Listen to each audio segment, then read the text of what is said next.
আর দুটো রুম আমরা নিয়েছি, আর নিয়েছি আমরা একটা 4 বেডরুম, সেটাও দেখাবো আপনাদেরকে। তো দুটো যে বেডরুম রয়েছে, তো দুটো বেডরুমের মধ্যে একটা হচ্ছে এইটা।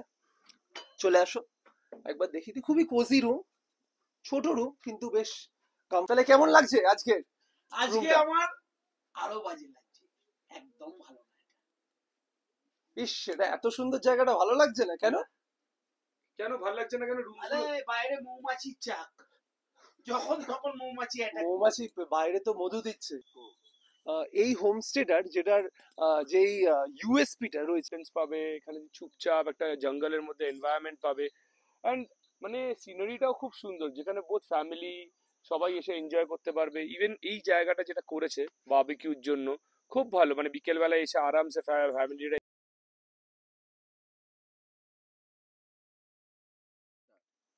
তো গাইজ, আমরা আবার চলে এসেছি আজকে কালকের মতো একখানা সুন্দর হোমস্টে আবার, যেখানে আমরা থাকছি। আগের দিন আমরা বলেছিলাম যে আমরা রয়েছি তিনচুলেতে, আর আজকে আমরা সেখান থেকে চলে এসেছি কাফের গাঁওতে। তো কাফের গাঁওয়ের একটা হোমস্টেতে আমরা এসেছি। হোমস্টের ব্যাপারে ডিটেলস আমরা সবকিছুই দেব। তো আমার সাথে আজকে রয়েছে আমি, বাংলার ব্লগার সৌম। একটুখানি এই ভিডিওটা দেখার আগে একটু সাবস্ক্রাইব করে নেবেন, লাইক কমেন্ট করে দেবেন। আর আমাদের সাথে আজকে আছে সস্তার ব্লগার অরিজিৎ ব্যানার্জি।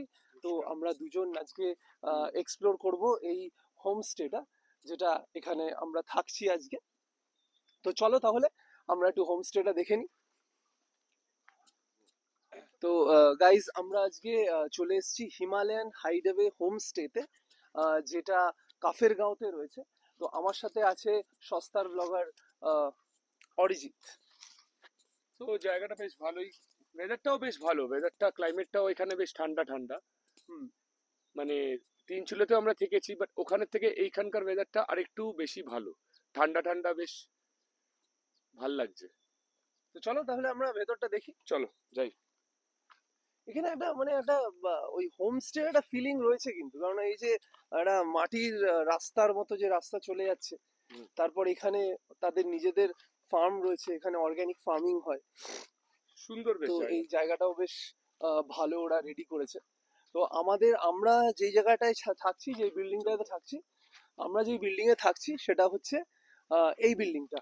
এটার দুটো রুম আমরা নিয়েছি, আর নিয়েছি আমরা একটা 4 বেডরুম, সেটাও দেখাবো আপনাদেরকে। তো দুটো যে বেডরুম রয়েছে, তো দুটো বেডরুমের মধ্যে একটা হচ্ছে এইটা। চলে আসো একবার দেখি দিই। খুবই কোজি রুম, ছোট রুম কিন্তু বেশ কমফোর্টেবল, সবকিছুই রয়েছে রুমে, লাইট থেকে শুরু করে সবকিছুই রয়েছে। তো এইটা হচ্ছে আমাদের একটা 2 বেডরুম। এরপরে আরেকটা যেটা 2 বেডরুম রয়েছে, সেটাও প্রায় সেমই রয়েছে। তো আমরা সরাসরি চলে যাবো এখন 4 বেডরুমে। 4 বেডরুমটা একবার দেখিয়ে নেবো আপনাদেরকে। ততক্ষণ এখানে যে জায়গাটা রয়েছে, এটা পুরো একটা গার্ডেন এরিয়া টাইপের রয়েছে। সামনে কিচেন, ওইটা যেটা রয়েছে ওটা হচ্ছে কিচেন। এখানে একটা মানে ওই ফুলের সাজানোর জায়গার মতো করে রেখেছে এই জায়গাটাতে। তো চলো তাহলে আমরা একটু 4 বেডরুমটাতে চলে যাই। ইভেন আমরা অনেক গেস্টও দেখতে পাচ্ছি এখানে ঘুরতে এসছে। দাদা, আপনি কি কলকাতা থেকে এসছেন? না, আমি পাশে থাকি, এখানে পাহাড়ে থাকি। পাহাড় থেকে এলাম এখানে দেখতে, আপনারা কেমন কি পাচ্ছেন। ও, ও, আপনি পাহাড়ি? পাহাড়ি আপনি? পাহাড়ি। আচ্ছা আচ্ছা। নেপালি। ওকে। কালো নেপাল। ঠিক আছে। এই জায়গাটা খুব সুন্দর। এই জায়গাটাতে মানে বিকেল হলে পরে এই জায়গাটাতে আমরা বসতেও পারি। ওই বসার ব্যবস্থাও রয়েছে, বনফায়ার। এটা বনফায়ার করার জায়গা রয়েছে একখানা, দেখেন। এটাও খুব সুন্দর একটা জায়গা রয়েছে। ভালো, বেশ জায়গাটা ভালো। সুন্দর বেশ জায়গা। আমরা তাহলে এই বাংলোর রুমটা দেখিয়ে দিই আমাদের। হ্যাঁ হ্যাঁ হ্যাঁ, তাহলে তাহলে আমরা এবার বাংলোর রুমটা দেখাই। এবার আমরা 4 বেডরুমটাতে আসছি।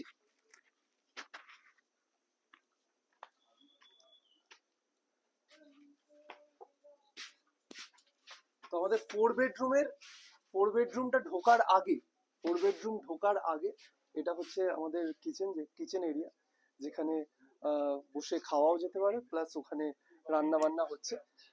এইবার আমরা চলে আসবো 4 বেডরুমে, যেটা আমরা নিয়েছি 4 জনের স্টের জন্য। আসুন। অলরেডি আমরা তো দেখতে পাচ্ছি। আমরা চলে এসেছি এই 4 বেডরুম। 4 বেডরুমটা বেশ বড়, বেশ অনেকটাই বড়। আমাদের মধ্যে আরেকজনকে দেখতে পাচ্ছি আমরা, যাকে আপনারা আগের ব্লগেও দেখেছেন, নান্টু বলে। হ্যাঁ, বেশ সুন্দর সাজানো রয়েছে। পুরো উডেন হাউস, একদম পুরো উডেন হাউস। তাহলে কেমন লাগছে আজকে আজকে রুমটা? আমার আরো বাজে লাগছে, একদম ভালো না। ইস, এটা এত সুন্দর জায়গাটা ভালো লাগছে না কেন? কেন ভালো লাগছে না কেন? আরে বাইরে মৌমাছির চাক, যখন তখন মৌমাছি অ্যাটাক মৌমাছি বাইরে তো মধু দিচ্ছে, মৌমাছি তো বাইরে মধু মধুটাও তো দিচ্ছে, খাবো। আপনি মধুর কামড়টা খান তো, তারপর কথা বলবেন। আচ্ছা ঠিক আছে, আমরা তাহলে পরে ফিরে আসছি আপনার কাছে। এখন আপাতত আমরা এখানে একটা খুব সুন্দর ক্লিফ আছে, যেখানে বসে কিন্তু লোকেরা খুব ভালো এনজয় করতে পারবে। তো সেই ক্লিফেই আমরা নিয়ে যাচ্ছি এখন। আসো আসো, এই দিকটাতে, এই দিকটাতে। আমাদের লোকাল ছেলেকে পাওয়া গেছে আমাদের সাথে। লোকাল ছেলে না হলে পরে আমাদের তো গাইড করতো কে? আমাদের তো গাইড করারই কেউ ছিল না। এই লোকালটাকে নিয়ে নিতে পারবেন, উনি এখানকার সব কিছু জানেন।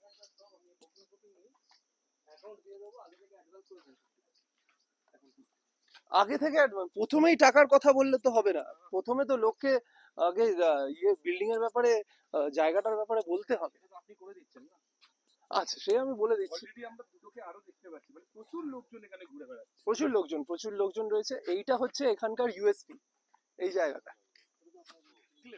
এই হোমস্টেটার যেটার যেই ইউএসপিটা রয়েছে, সেটা হচ্ছে এই জায়গাটা। এই জায়গাটা হচ্ছে একটা ভিউ পয়েন্ট টাইপের ক্রিয়েট করা হয়েছে, যেখান থেকে সকালবেলা বা যখনই খুশি এসে এখান থেকে কিন্তু খুব ভালো একটা ভিউ সবাই নিতে পারবে। এত সুন্দর জায়গাটা, মানে কি বলবো আর। সস্তার ব্লগার, তুই কিছু যদি বলতে চাস, কেননা তোরও তো জায়গাটা খুব ভালো লেগেছে। মানে হ্যাঁ, মানে আমরা এই অফবিট জায়গাগুলোই খুব ভালো, মানে অফবিট জায়গা মানেই হচ্ছে একটু অন্যরকম জায়গা, যেখানে তুমি মাউন্টেন্স পাবে, এখানে চুপচাপ একটা জঙ্গলের মধ্যে এনভায়রনমেন্ট পাবে। অ্যান্ড মানে সিনারিটাও খুব সুন্দর, যেখানে বোথ ফ্যামিলি সবাই এসে এনজয় করতে পারবে। ইভেন এই জায়গাটা যেটা করেছে বারবিকিউর জন্য খুব ভালো, মানে বিকেল বেলায় এসে আরামসে ফ্যামিলিরা এখানে বসে বারবিকিউ করবে, গল্প করবে, অন্তাক্ষরী খেলবে। তো আর কি চাই লোকেদের? ওই ব্যস্ত জীবন থেকে এসে এক দুদিন এখানে কাটাক, তারপর দার্জিলিং যাক, সবকিছুরই মজা পাবে ওরা। তো আমার মনে হয় মানুষ হোমস্টেটা এই জন্যই চুজ করে, যাতে একটা মানে একটা শান্তির জায়গায় রিল্যাক্স করতে আসার জন্য। কেননা হোটেল ফোটেল তো এইসব জায়গায় হোটেল পাওয়াও যাবে না। ইভেন ইভেন আপনি হোমস্টেতে এসে পুরো ঘরোয়া খাবারই পাবেন, যেমন এই ভাত ডাল ডিম ওটাই পাবেন। মানে দুদিনের জন্য এলেন, ঘরোয়া খাবার খেলেন, তারপর দার্জিলিং ঘুরলেন, যা খুশি ম্যাল রোডে সবকিছু করলেন। তো ঘরোয়া খাবার থেকে একটা জিনিস মনে পড়লো যে এইটা কিন্তু এই হোমস্টেটা আগেরটা যেরকম আমাদের 1200 টাকা করে পার হেড ছিল। তো ওটার মধ্যে চারখানা 4 কোর্স মিল ছিল আমাদের, চার চার বেলা খাওয়া দাওয়া। আর এইটা কিন্তু একটুখানি এক্সপেন্সিভ আছে, 1400 করে রয়েছে।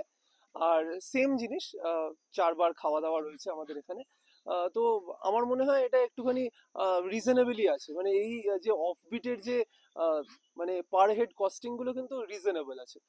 তো ঠিক আছে, অফবিট আর জিনিসগুলো দেখেও খুব ভালো লাগে। মানে নেচারের সাথে থাকা যেটাকে বলে আর কি। তো রিয়া, এ তো কিরকম লাগলো? তুমি তো প্রথমবার মনে হয় আমাদের সাথে একটা গ্রুপ ট্রিপে এসছো, তো কিরকম লাগছে? খুব ভালো। It's like connecting with nature, being with friends. Very nice. Even আমাদের মধ্যে ক্যানেডিয়ান এসছে, একটা ক্যানেডিয়ান ব্লগ। ও হ্যাঁ হ্যাঁ, অভেন্দুও তো রয়েছে এখানে। আমার ক্যানেডিয়ান অভেন্দু অভেন্দু, কিরকম মানে এক্সপিরিয়েন্সটা কিরকম হচ্ছে এখানে পা ফেলেই? মেসমারাইজিং, দারুণ। মানে অনেক পাহাড় দেখেছি, মানে ইন্ডিয়ান পাহাড় একটা আলাদা সৌন্দর্য, মানে ইউ ফিল গ্রেট। তোমার মানে কি বলবো, মন মেজাজ শরীর সবকিছু ঠিক হয়ে যাবে। আর মানে ওই হোমস্টে যেখানে আমরা আছি, হ্যাঁ, মানে হ্যাঁ। এটা তো আর নর্মাল যেখানে হাজার একটা টুরিস্ট এলো, এসে থাকলো, থেকে চলে গেল, ওই ওরকম তো না। লাইক খুব লিমিটেড লোক আসে, এক্স্যাক্টলি কিন্তু তারা রিল্যাক্স করতে আসে, তারা একটু শান্তিতে থাকতে আসে। Exactly we are just blending in their lifestyle right now. মানে অফবিট জায়গা যাকে বলে, হুম হুম। দুদিনের জন্য বা একদিনের জন্য ওদের লাইফস্টাইলটা কিরকম হয় দেখে আবার back to the urban. Even limited edition বলতে মনে পড়লো, আমাদের মধ্যে আরেকজন লিমিটেড এডিশন আছে, যে মুখটা লুকিয়ে বসে আছে, নিজের ফটো তুলছে। না হ্যাঁ, একটু মৌমিতাকেও জিজ্ঞেস করি। মৌমিতা, এই যে photo তোলা। কিরকম এক্সপিরিয়েন্সটা কিরকম হচ্ছে এই হোমস্টেতে থাকার এক্সপিরিয়েন্স? আমরা তো এতদিন হোটেলে থেকে এসেছি, তো এই যে হোমস্টেতে যে থাকছি কিরকম লাগছে? খুব পিসফুল, বাস এইটুকুনি বলবো, বেশি কিছু বলার নেই। আচ্ছা, মানে যদি কেউ যদি আমাদের এই ব্লগটা যারা যারা সাবস্ক্রাইবার্সরা দেখছে, তাদের জন্য কি ইয়ে রয়েছে, তাদের জন্য কি ওপিনিয়ন তুমি Message আছে। দিতে চাও? আসুন, থাকুন বন্ধুদের সাথে, ফ্যামিলির সাথে মজা করুন, এসে একটু রিল্যাক্স করুন, ডেইলি লাইফের থেকে একটু আলাদা, ভালো লাগবে। তাহলে আমরা যতজন এসেছি সবারই এক্সপিরিয়েন্সটা আমরা এখানে জিজ্ঞেস করে নিলাম। আহ, তো আপনারাও বুঝতে পারছেন কতটাই ভালো জায়গাটা। তো আসুন কাফিরগাঁও ভিজিট করুন। কাফিরগাঁওটা খুবই অফবিট জায়গা, এখানে অনেক কম লোকেই আসে। তো এসে কিন্তু আপনারা খুব ভালো একটা এক্সপিরিয়েন্স নিতে পারবেন। তাহলে আমরা আপাতত লাঞ্চের জন্য বেরিয়ে যাচ্ছি। লাঞ্চ করে আবার আমরা বিকেলে কি অ্যাক্টিভিটি রয়েছে সেই অ্যাক্টিভিটি নিয়ে আমরা আবার চ্যানেলে ফেরত আসবো।